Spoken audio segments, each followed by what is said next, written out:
Welcome back to the Blazer Victory Podcast, episode number 40. Steve, I can't believe we've done 40 episodes already, buddy. How are you doing today? I'm good, man. Doing good. Yeah. 40. Well, Yeah. yes, 40. But guys, we have, Steve has been able to see, a practice for UAB football's fall camp and also got to go to the scrimmage Saturday. So we've got a lot of UAB football to talk with you guys today. Right off, before we get started, I do want to just, thank you guys for always listening. But if you haven't already, make sure and hit that subscribe or follow button wherever you're listening to this podcast, whether it be Apple Podcasts, Spotify, iHeartRadio, Podbean, wherever. Hit that subscribe or follow button to make sure that you get our episodes automatically to your device instead of having to go out and download each time. That would definitely help us out a lot. But Steve, I guess what we'll do is we'll, talk about the practice that you were able to see first. And then, once we finish with that, we'll definitely discuss what you were able to see from the scrimmage on Saturday. So I'll let you take it off, buddy. Yeah. Starting with practice and remember, guys, this is a closed practice and there's a lot of stuff that I can't divulge. Right. I guess the one thing that first thing that jumped out about both days is, this is a good football team now. They're kind of they're deep and good at the spots that we sort of thought they were all along. I mean, there was some stuff that really jumped out to me, and I think the depth was the first thing. I mean, and this was both the practice and the scrimmage is they really, you're talking about a lot of positions that are just so deep. Guys are having trouble to find a way on the field, or they're having trouble to kind of figure out, exactly how to get guys on the field. I mean, you look at a guy like, just for example, a guy like Troy Young, who's a transfer from Arizona, Power 5 school. At a lot of Conference USA schools, you get a Power 5 transfer and they immediately come in and hey, they're, you consider them a starter in a lot of situations. And he's working to get in, 2 and 3 deep, and he's very good. I mean, and he will be, but he's very good. But that's how good they are. I mean, that's how good and talented and experienced they are. But the practice itself, one thing that jumped out to me, and I've seen Bill Clark practices from starting in 2014, and his practices are always impressive because they're all, they're so well scripted and there's no downtime, and he gets after them, but he also takes care of them. I mean, it's just I've seen a lot of other practices over the years too, and I'm as impressed with his practices as any I've ever seen, and it's taken a step up. Because they have so many guys and they have so many experienced guys that. It's just, the efficiency and the work they get and the way that they, never stop, during practice. I mean, they don't ever, they'll stop for water breaks and things like that. But, there's never dead periods when it's practice time. Guys don't stand there and, talk about what they're going to do that night or what they did the night before, like some of the practices I've seen over the years. And one thing that I think has really, really helped them and has helped them in camp and will help them this season is they're so deep right now that they're able to, when they do the teamwork, when they do the scrimmage type stuff in practice, they have, they'll have the 1s and 2s, the A1s and A2s. Will be scrimmaging on one field, and then the B1s and B2s will be scrimmaging on another field. So you get 2 full scrimmages going at the same time. And the good thing about that is you get especially to me, the best thing about that is you get the B1s and B2s a chance to get a lot of work. A lot of times you'll see in places where, it's just you don't have as many players and like the B1s and B2s and that type of player who's working to get into that A group. They'll kind of just stand there and watch most of the scrimmage because you've got it. I mean, your first priority is scrimmaging the guys that are going to be playing for you on Saturday, and so they'll just kind of stand there and watch and maybe get a series or 2 toward the end. Well, in this case, they get a chance to have a full scrimmage, and you get film on that scrimmage and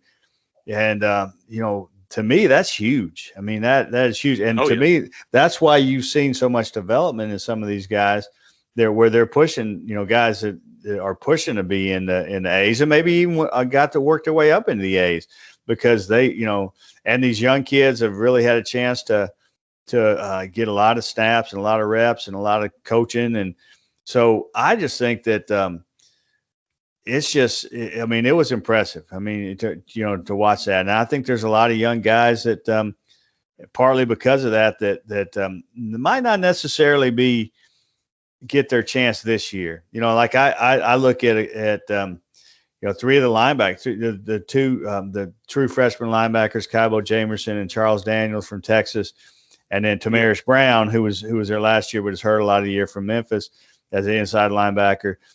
All three of those guys look really impressive. Now they might not they probably won't see the field this year, but other than maybe a 4-game and then redshirt type of thing. But they're getting a chance to, when they get their chance next year, whatever year it may be, or in spring or whatever, they're going to be a lot more prepared than they would maybe in a normal year, because they've been doing this. So just guys like that are just sort of an example to me of, because all three are impressive looking athletes, and have a lot to learn, and behind some real experienced guys right now, but down the road this is going to help a lot. Definitely. Now, I do want to just ask you, Steve, because it was, put out that they moved Moultrie over to kind of like a jack linebacker. Were you able to see how he was doing at that role? Yeah, I mean, he did great. I mean, and just like when the story was written and that type of thing, I mean, it made it sound like he was just going to stand outside of Jack and rush in, kind of like Jordan Smith did. But that's not what they're doing. I mean, that's not what Bill Clark's defenses have ever done, for the most part. Mm-hmm. Guys move around, and he's going to be inside at during certain situations. He's going to be outside. He's going to be standing up. He's going to be hand on the ground. He's going to make them guess where he is and I guess what he's doing, Right. But on the outside, he looked great. I mean, he looked great. He got on the edge a couple times, was able to get inside a couple times. So yeah, I mean, it looks like he looks very comfortable in the role that they have him playing, and he's impressive. But there's so many. It's hard to be impressed by one guy with those front guys, because they're all so darn good, man. Right. And they're all, the thing that kind of jumped out to me in the spring and now is they all have their days. They all have their days where you walk away and go, man, Moultrie's the best defensive lineman they got. And then you go the next day and you go, man, Alex Wright's the best defensive lineman they got. And then you go the next day and go, man, Kelly Sanders the best defensive lineman they got. And then you kind of go down the list, Good. And so it was what I expected to see from them, but it was also fun to watch, because they're so loaded up front. And we've talked about this in the past, and it really showed me this week. Not only are they so loaded, they're just so versatile. There's so many guys that can do so many things up there, and it's going to be it's going to be fun to watch. These guys, and again, I think game to game, you're going to have different guys that have the big day, and part of that is because you can't. It's not one of those things where you can go, okay, I've got Jordan Smith on the outside or whoever. I've got Brian Thomas on the outside, or I've got a great pass rusher on the outside. So I'm going to make sure that every down I have two guys in charge of him, whether it be a tight end coming in, whether it be to join the tackle, whether it be the tackle and guard, whether it be the running back, whatever it may be, that every down I have to put two guys on this guy. You can't do that on this line. You just can't. There's nobody. Kind of like that, kind of like Marino was when, inside. I mean, you had to go, okay, well, we're not blocking him with one guy. You got to double team him, yeah. You got to double team him, and sometimes, that was harder to do when Anthony Rush is sitting right next to him.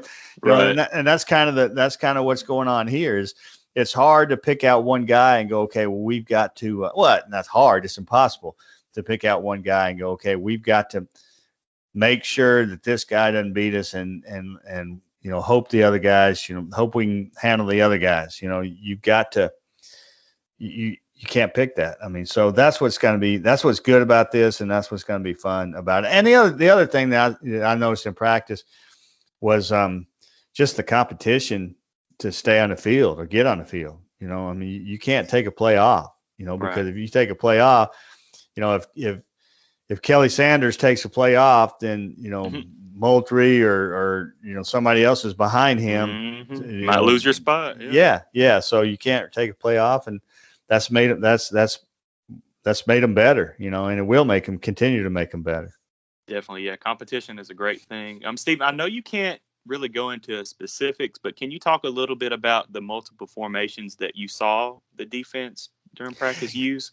Yeah, and I think, I certainly can't go into details on a lot of it, but I think that's kind of what what I meant when I was just talking about the versatility is, you know, you can have some things where, you know, when you have guys like Alex Wright and Kelly Sanders and Moultrie and you know, different guys that can go inside and outside, there's times where you can use them and their speed and their strength inside maybe and bring them inside and then do different things with you know, on the outside. You know, maybe that's when you put your speed guys, because that's one thing that Bill Clark and David Reeves and Nick Gentry and just, you know, the defensive staff has always done. They've always had you know, your Nakia Eason and your Kyle Harrell and your Jalen Raham.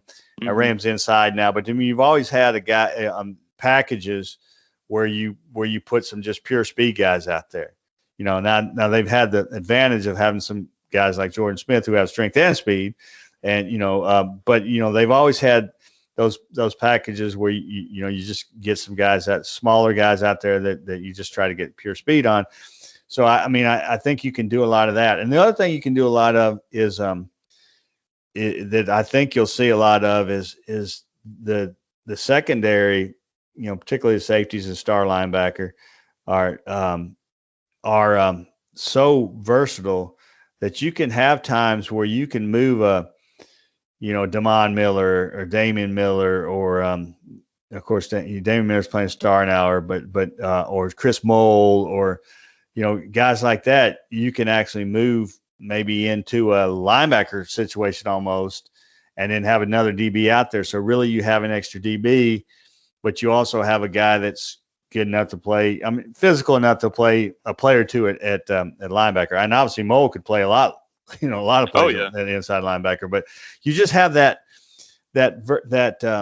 opportunity to just show so many different looks because of the versatility of these guys, you know, and you know, and even a guy like I mean, I go think of a guy like Deshaun Oliver. I mean, Deshaun Oliver is a guy that's you know, an inside linebacker, but he's a safety in high school, and usually it's kind of opposite. Usually if you're a safety and it might be a linebacker in high school because that's where you probably make some more plays, and then they move you back to safety in college because your size and speed or something.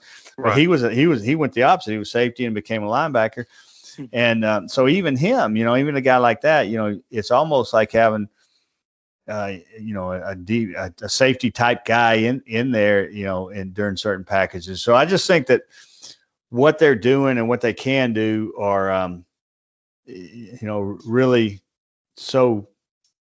It's going to be hard for opposing offenses because really, I mean, you know, technically, I guess you got a base defense, but really their base defense is confusion. Yeah. You know, I mean, their base defense is like, we're going to put the, you know, we're going to line up like, you know, we think's best, and it's not going to be really a base, you know, and so, you know, I think that's going to be really fun to kind of watch and see what they do to different, you know, and they can do it different every week too. And so that, you know, that's going to be fun. Well, good. And Steve, you know, you've talked a lot about on the defensive side of the ball. Were you able to notice anything on a practice Thursday on the offensive side of the ball that kind of stood out to you? Was there anybody that, you know, kind of stood out? Or? Well, one thing that I thought when I walked out of practice on Thursday was, they've got 3 quarterbacks that can win games and maybe win Conference USA championship with. I mean, I was impressed with all 3 quarterbacks. I think Tyler looks healthy. Obviously Dylan Hopkins looks better than he did 2 years ago. Last year was hurt. Obviously, you really didn't see him, but he looks better than 2 years ago when he was a freshman. So he should look Yeah. better. And then Lucero is taking steps forward. So I walked out of thinking like, and I kind of thought I would think that, but you never know. But I walked out thinking like, boy, that I like where they're at quarterback. And again, I think all three of them are guys you can win with, and that's important. I don't know that anybody in the country, and I don't know, I haven't looked, but I don't know if anybody in the country has three quarterbacks that have started at least 5 games, because they've all started. They're Lucero and Hopkins have started 5, and Tyler started 18. I don't know there's anybody in the country that started, at least 5 games, 3 quarterbacks at your program. Now there might be, with the portal, there might be, guys coming in that, because Louisiana Tech has it because they have, the Anthony kid and Allen and then the transfer, Austin Kendall. Guy. Yeah. So they have guys that have done that, but not at your program.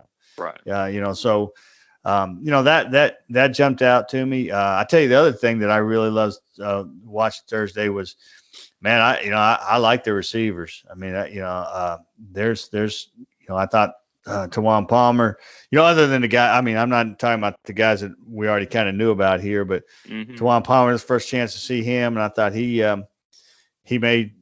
looked good to me, and TJ Jones I thought looked good. Fred Ferrier, the true freshman, looks to me like he's ready to play some right now, and he made some plays on Thursday, and so again, that's not. The guy we kind of already knew about Shropshire and those guys, but I was impressed with the numbers that they have there. So that kind of jumped out, and I thought Jermaine Brown to me in the scrimmage and Thursday, and they've talked about him during camp, playing running back, kind of doing a little bit of everything, but I thought he had taken steps since last year. I thought he struggled a little bit last year. He had a really good freshman year, and I thought he struggled a little bit, kind of finding his role. With McBride stepping in, behind and a healthy Spencer, and I think he's back to back to being better than he was as a freshman. Back to being that guy, that guy, and so I think you're going to see a lot from him. And it'll be at different spots, kind of like we talked about the defense. He's still going to do some slot stuff. He's still going to do some running back stuff. He's going to do some package stuff that for him that will be a big part. And it was good to see, him because he looks again. I loved him as a freshman, and I thought he had moments last year, but it was hard, and I remember the game, the UTSA game. He had a really good run, but kind of other than that, not a lot stood out from last year. Yeah, and I think he'll have, I think they're finding ways with him that they're going to make sure they get the ball in his hands, a bunch, and whether it be from wherever and doing whatever. But so do you think he'll still have Do you think he'll still have a role on special teams, like receiving? Kicks? Oh yeah, okay. Absolutely, yeah, absolutely. He'll be one of the guys back there, kickoff return, I would think. Okay. He's going to have a role. Like I say, they're going to make sure he gets his. He's going to be tired. He's going to need a shower at the end of the game. That's for sure. Definitely. Well, anything else from practice, or should we move on to what you saw in the scrimmage? No, we can move on. I think other than what we talked about, but yeah, I think we move on to Saturday. Okay. Yes. Well, UAB football did have their first scrimmage Saturday, where the A1 offense competed against the A2 defense and the A1 defense against the A2 offense. UAB did put out a little statement about what happened. It did say that Tyler Johnston looked well, especially on the first possession where he connected with his tight ends. It looks like he actually threw a touchdown pass to Dwayne McBride, and that's really awesome to see. To see Dwayne McBride make. We know what he can do, as a running back, toting the rock, but making a reception for a touchdown, that's really good to see. I'm not sure what they did there on that 15-yard touchdown reception, but it's great to see, McBride, showing off his hand abilities too on catching the ball. And it does look like there were a lot of stars on the defensive side of the ball, which, that's to be expected for the first scrimmage. Hopefully the offense can make, some movements on the next scrimmage that they have. But Steve, I'll just let you, talk about what you saw. Yeah, I think obviously the defense was good, and the way they had it set up, and they said this in their release, was they had the A1 offense versus the A2 defense, and the A1 defense against the A2 offense. Mm-hmm. And I thought the A1s on both sides were pretty dominant, pretty good, not dominant, were really good. Good. I thought defensively, Alex Wright was, they put in the report he had multiple sacks. I didn't know how many it was, but he looked unblockable. I mean, he was just tremendous. Macario Stanley was another guy they put out in the release, and he's a guy that I think really need to kind of brag on, and he looked so good on Saturday, and he's looked good all along. But he's Lucius Stanley's brother, and he's kind of like Lucius. He came in. He was a transfer from South Florida 3 or 4 years ago now. I don't even remember what year he came in, and he's kind of just quietly just kind of worked, and when they throw him out there, he's made plays, and then he's came on back and worked, and never complained, never left, just kind of waited his turns. Kind of Lucius, the same thing Lucius has done, and I think, now's his turn. I mean, I think he's really shown that he's a guy that's going to be in that rotation the whole way, and making plays the whole way. He's a guy who's quick, strong, just can run guys down, but also, bull his way through, and so, I mean, he was a guy that, showed out Saturday, but I think he showed out, all camp. I mean, certainly in practice, I saw too, he showed out. And so he was a guy I was really excited to see. And, and the other thing was, it was exciting to see Deshaun Oliver making plays on Saturday, because he had such a good spring, and, you just wondered, like, okay, is that going to continue? And, obviously it has. And he's at this point is holding off, really good linebacker in Tyler Taylor, who's been great too, and who I thought had a good scrimmage yesterday too. And so, you're looking at some pretty good numbers, or, pretty good two deep right there. If, with Jalen Rayham playing a lot, and Charlie Benton also in there. I mean, you're looking at a pretty good, 4 or 5, 6 man rotation there. And, Deshaun Oliver, again, he's a versatile guy who, I was really excited to see, him play well.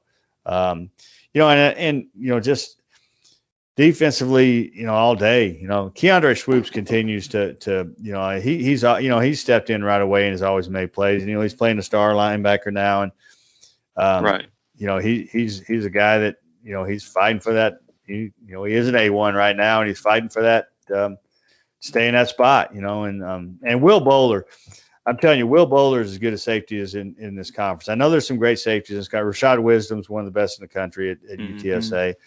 Will Bowler is a guy that, doesn't get a lot of talk, and part of that is because the defense is just so loaded, and there's just so many guys to talk about. But, Will Bowler's running around making plays the other day, Saturday, never seems to be out of position. I know that, Blake Schrader and the coaches will probably cringe when I say that and tell me 1,000 times he's been, he had to get better, but he just always seems to be in the right spot. And, he's a guy that really solidifies that, and that you never talk about, or hardly, seldom talk about. And so I thought he was tremendous on Saturday and will continue to be. So it was a good day, and it was a good day defensively for all of them. But I thought, again, offensively, I thought Tyler threw the ball really well. I mean, the on the touchdown drive, it was a good pass to McBride. He had another good ball on that series. I think it was to Shropshire. But I thought the other quarterbacks came in and played well too. And obviously a lot of times you look at a scrimmage And like Saturday, and you go, okay, well, the defense won the scrimmage. But, let's be realistic. I mean, how many carries are you going to give Dwayne McBride in a scrimmage? Exactly. How many? You're looking at a lot of different guys. So how many? How many times you going to do? And I have no idea how many carries McBride had. He played and played well, but it's not a true game time type thing. Right. And so a lot of times you say, hey, the defense won the scrimmage. Well, if Dwayne McBride's running the ball 25 times, maybe they don't win that scrimmage. Maybe they don't. I mean, who knows? But right. I thought Jermaine Brown, obviously, like we said before, he played well in the scrimmage.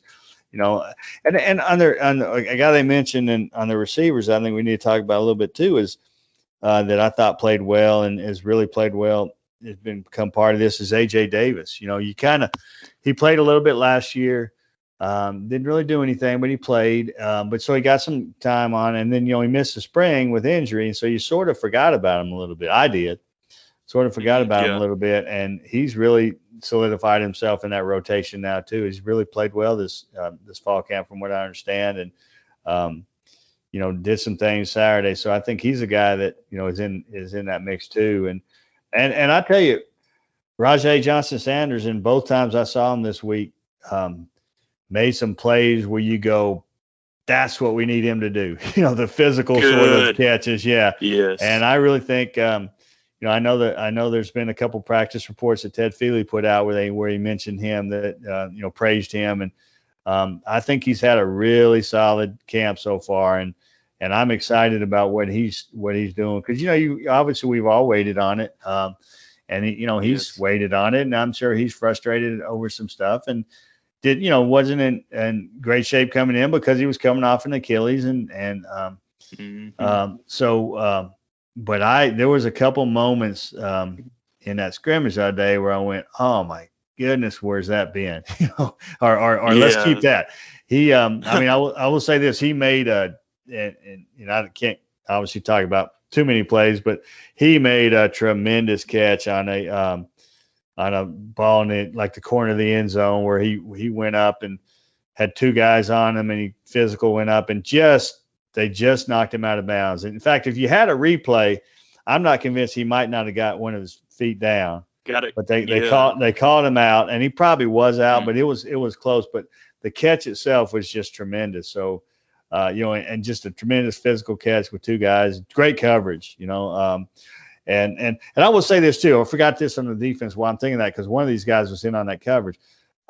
Two of the young DBs that I think have really stepped up in this camp and are pushing are Colby Dempsey and Mac McWilliams. Mac McWilliams has been, from what I've heard, has been one of their best DBs, but Colby Dempsey has too. So both those guys impressed me this week as guys that are going to, certainly I think Mac McWilliams is pushing for an A1 spot right now, and Colby Dempsey is certainly in the rotation.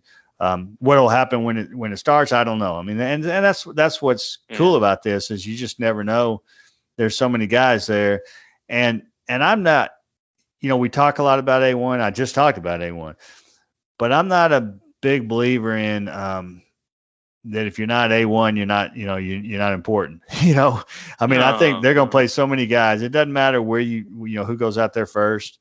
It does to, it does to players. Obviously, they want to be starters. All of us always have, all our life. But the important thing is you have good twos and good threes. Exactly. Not that you have, just good ones. The important thing is you have good twos and threes. And so I think that they're building on that. But when I was talking about that catch or non-catch, I guess, and officially, I just remember Colby Dempsey was the one on the coverage and really made a nice play on it. And Mac McWilliams was also, was out there. But anyway, so I think those guys are two other guys that we need to mention of having, playing well right now.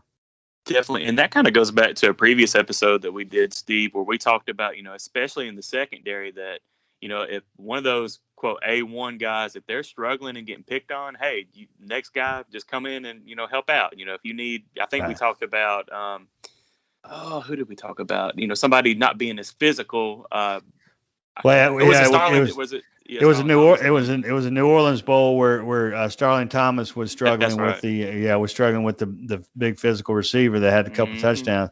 And Starling Thomas had great coverage on the plays. The guy just out physicaled him. Right. This is a group where if you need a little bigger guy, and Starling Thomas he's gonna fight you every play.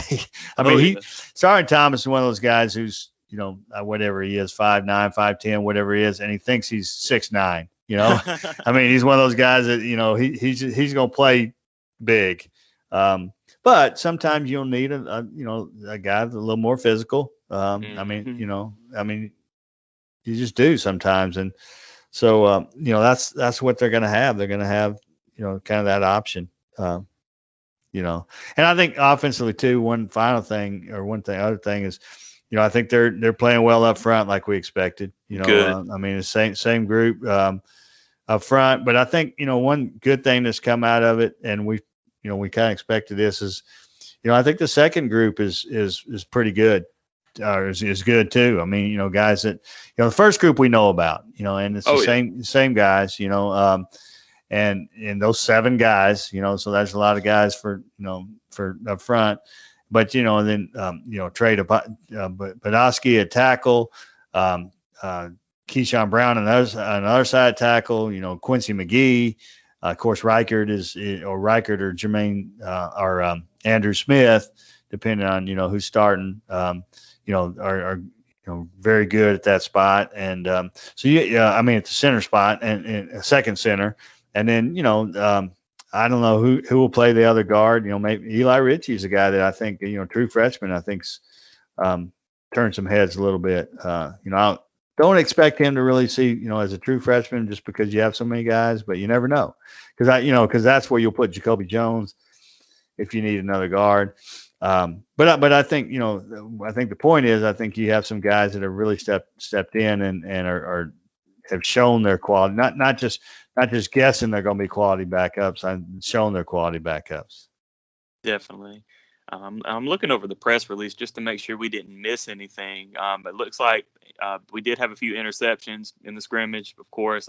Xavier Lanier, Damon Miller, and Tamarius Brown. Looks like they all had, and Will Bowler too. So good to see. And I actually saw, they put out on the Twitter account the highlight of the Will Bowler interception. It was actually a tip pass by Keandre Swoops. Yeah, it's a great play by Swoops. And then Bowler was able to get in there and get it. Yeah, it was a great play on both ways. Good diving interception, but a great play by Swoops there. And it was a great play because it wasn't a badly thrown ball. It was a ball. I think it was Dylan Hopkins threw that one. Mm-hmm. By just looking at the replay, I didn't remember it when I was watching. I didn't remember who threw it, but I saw that same highlight, and I don't think it was a poorly thrown ball. It was just a great play, right, by Swoops. And I think from what I remember, I think a couple of those were tip balls of the interceptions. I don't remember all of them, but I think a couple of them were tip balls. So which happens sometimes, right? Again, I thought, and I think Coach Clark even said it after scrimmage was. He saw some good, good things both ways, I